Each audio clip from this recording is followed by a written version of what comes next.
All right, guys, have at it. On your bench, coach, as far as production, is there a set, I guess, number you like, or does it depend on game matchups, what's going on, or is there Set number as far as like if you want so many points or so many rebounds or so many? I don't think I look at it like that. I'd rather get a certain number of minutes. Okay. And the minutes would probably be realistically, if we could get close to 50 minutes out of our bench, I'd probably be pretty happy with that. That would be a couple of guys getting 15 each, and a couple of guys getting 10 each. So if we could get to that point where we're having productive 50, then I think we'd be in pretty good shape. You said, I think, after Maui that you didn't trust your bench enough yet. What do you need to see to get that trust factor? Well, I would say, when you say trust, are we better off having veterans in there that are tired than having maybe some youngsters in there that don't know what they're doing yet, or maybe blow an assignment because you've seen that they're not quite, don't have the reps yet to have it come natural to them. So that's what I would say by trust, but we'll get there. We'll get there. We're just playing. I think we're playing our starters entirely too many minutes, especially Thomas and Tyshawn, and we got to get Nadir and Kevin to be able to give us some minutes off the bench. Justin and Connor will give us what they can give us, but certainly it would be nice to have a couple more guys that can just buy some time. Is that what attributed to Tyshawn's turnovers in that final game? I don't know about that. I think that if we'd have subbed for him, maybe he may not have had 11. But Nadir turned that sucker over too. So I mean, so it's not like you're for sure going to cut down on somebody else on your team turnovers. I mean, but I feel comfortable with the ball in Ty's hands. I thought he got fatigued. But also, let's look at it this way. That's 3 games in 3 days, and it's not like it's a game in which, and also a lot of humidity and some different things like that. I mean, that was pretty taxing on our guys' bodies. But Duke starters played more than ours throughout the tournament, so they were able to respond around it. But I even think there at the end, I think Duke's guys were dead exhausted too. I think that was just kind of whoever made a play late was probably going to win the game, and they made a couple of them. But shouldn't they be used to it with the Big 12 and ACC tournaments at the end of the year? Should they be used to it? I don't know if anybody's that used to it this early in the season. When we start practice, and by November 1st, I hope our guys are able to play like maybe 8 minutes or 10 minutes, and then when you play the right way, and that kind of gradually grows to 20 to 25 or whatever, and we're at the point fatigue-wise and things like that I think guys can probably play in that 30 to 33 minute range. If they're playing the right way every possession, and we still don't play 40 minutes. I don't know any team in the country that plays 40 minutes, but by the end of the season, it's a totally different feel than what it is early on. Young's new to the program, even though he's a junior, and he didn't have that red shirt here with you. But what other than just being new does he need to do to get in there? Well, I think Kevin can do some good things. I think Kevin's strength is obviously a factor with him. If you play him on the perimeter, which we're going to play him some on the perimeter moving forward, since we have a more of a need inside. But if you play him on the perimeter, then he's kind of a 3.5 playing as a guard. And if you play him inside, he's kind of a guard playing as a big. He's kind of in between a little bit. But those are usually the hardest teams to guard. Are the teams with that hybrid 4-man that can do a lot of different things. And he can do some different things, but he's still thinking. He's not reacting. And I just want him to be more aggressive. I think he can be more aggressive, and I mean that in a positive way of creating more, having more of a presence out there and getting his hands on balls and carrying out assignments and do the things that we know he can do. And then when he does those things, he'll start scoring the ball a little bit better, no question. Why is it that Justin's fouling so much, and what does he need to do to fix that? Yeah, keeping his hands off the opponent would be a good start. I think that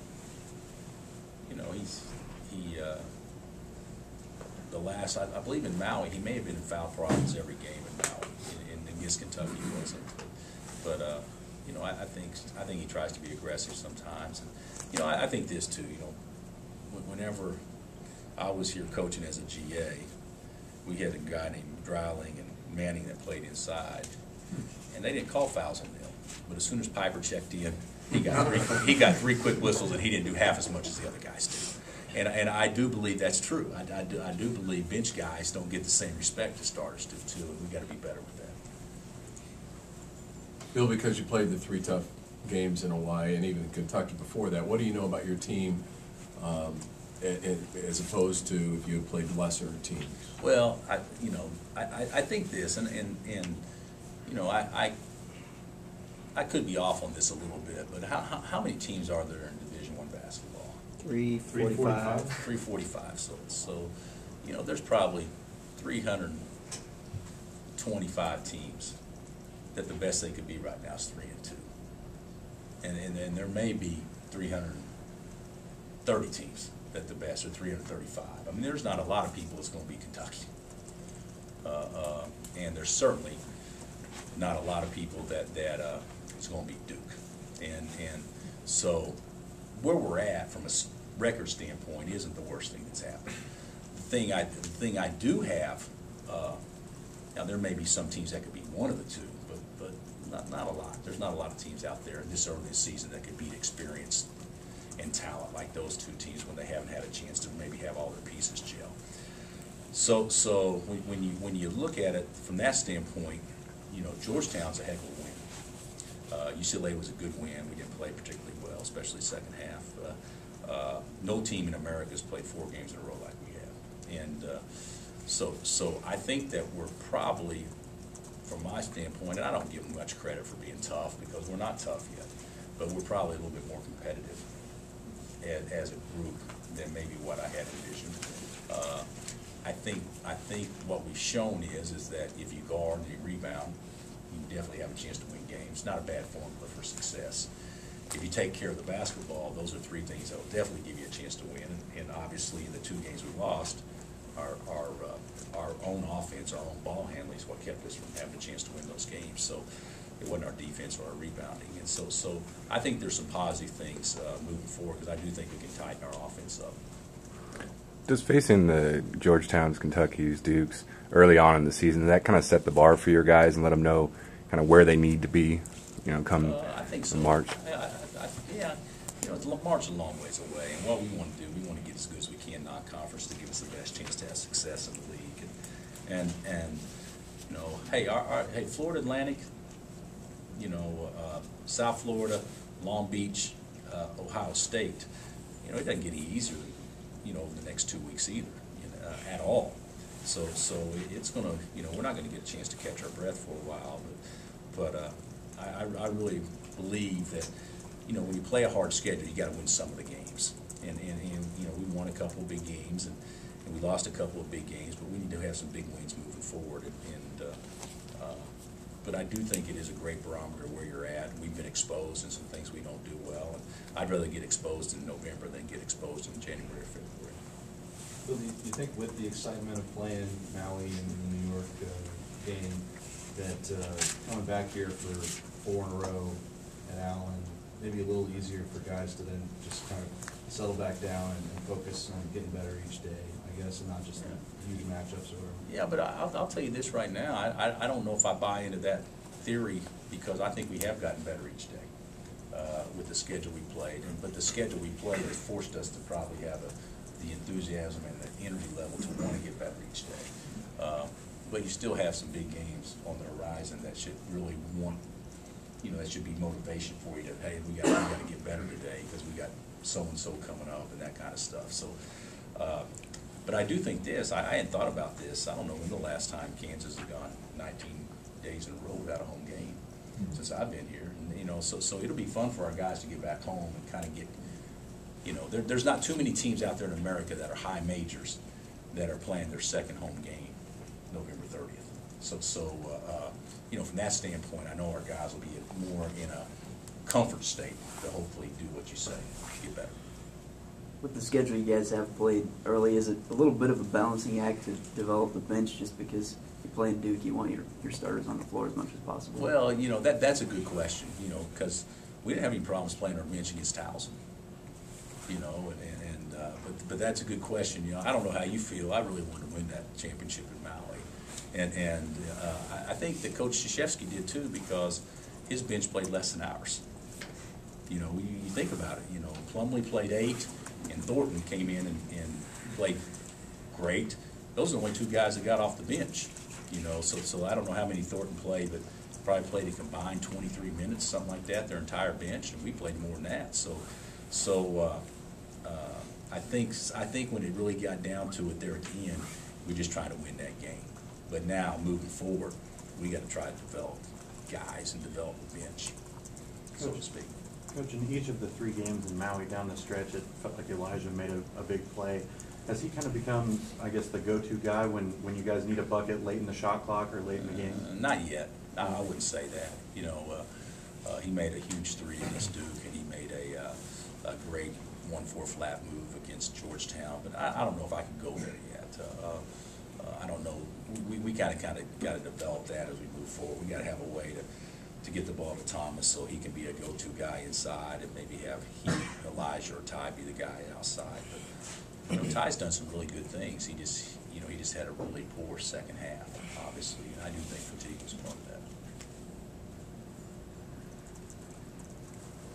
I know you've said many times you have one of the best jobs in America. You're a big football guy. Where would you rank the Kansas football job in terms of from average to really good job? Well, I would rank it definitely as a good job. I don't think that the football job at KU is the equivalent of the basketball job at KU, because there's not as much history and tradition. But I do think we're still selling the same product that football's selling. I mean, we're selling the school, we're selling location, we're selling the conference.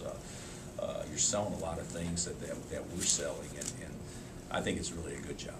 I think it's a really good job. I think it'll definitely attract a lot of people that potentially would be interested in it, and it's been proven that you can win big here. So I think it's a good job. I think yesterday what happened is a sad day.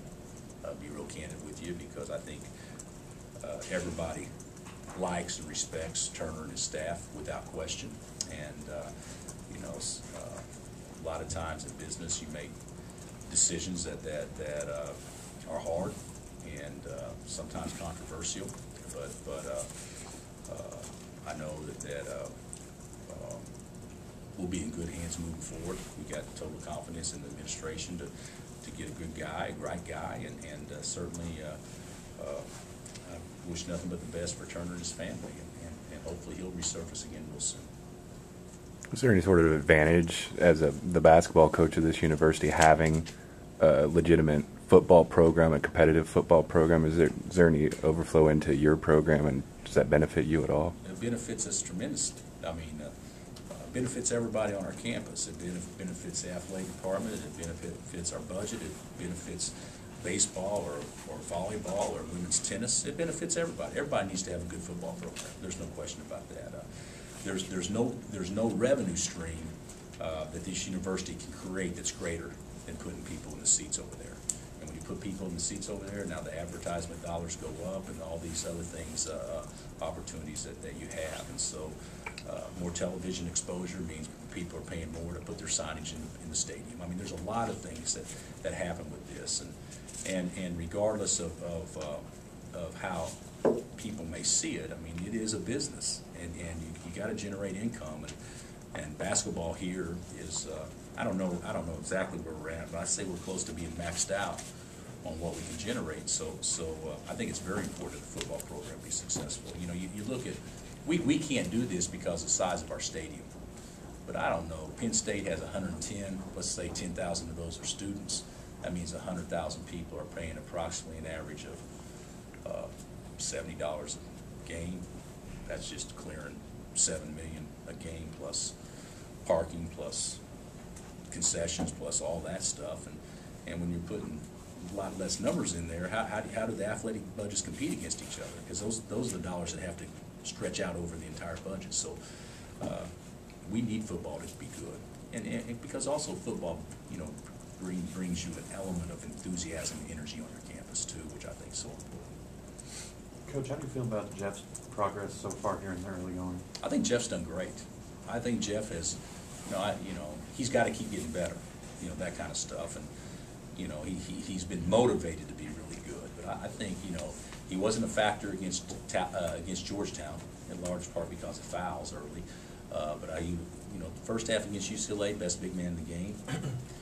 For the entire game against Duke, definitely held his own really well. And they had a big guy play great. Duke's bigs played great. Kelly and Plumlee. So I thought our two bigs matched them. I thought our two bigs played great too. And it was just one of those things that came down to basically we got to get a stop, and we didn't get a stop. But it was Jeff's done good. I'm happy with Jeff. What are your thoughts on Florida Atlantic? Well, they're 3-4, and they played a good schedule so far. They only played one home game. They played without their leading scorer against South Florida and got beat 13. And Washington, who a lot of people are thinking can win the Pac-12 or whatever, and I guess Washington beat them 6 or 7. So they're a good team. Coach Jarvis does a good job. They won the Sun Belt last year, and they're picked to win again this year. So it'll be a tough game.